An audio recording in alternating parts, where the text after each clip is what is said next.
La journée mondiale de la vue est organisée chaque année le deuxième jeudi d'octobre avec diverses opérations pour prévenir la cécité parce que dans 80% des cas elle est évitable. C'est l'occasion pour nous aujourd'hui de mettre en avant un homme qui aime les défis parce que quand on perd la vue, les actes du quotidien relèvent de l'exploit. Luc Kosterman est aveugle depuis 4 ans et il est avec nous en direct depuis Avignon. Bonjour.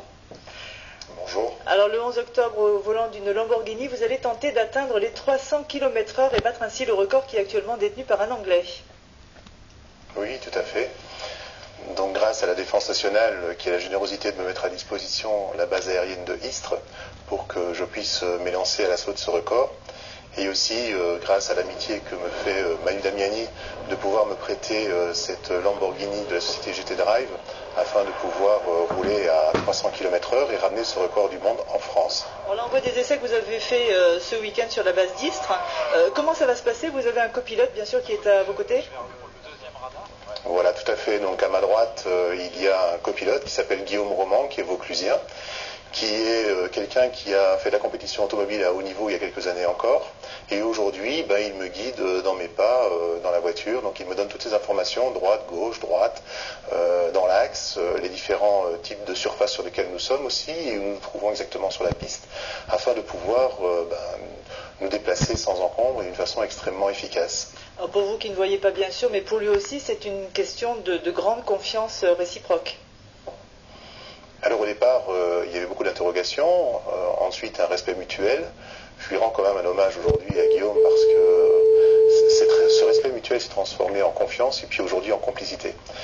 Il a un cœur énorme que de pouvoir me laisser la possibilité de conduire parce qu'il a une totale confiance en ce que je peux faire. Et puis aujourd'hui, c'est grâce aussi au message. Vous savez, l'émission l'émetteur et le récepteur. Donc il faut être très très très attentif. Il faut avoir un message extrêmement court, concis et efficace pour pouvoir se déplacer rapidement. Vous parlez de message. Est-ce que dans ce geste, il y a justement un message que vous voulez faire passer? Alors tout à fait, je voulais rebondir là-dessus.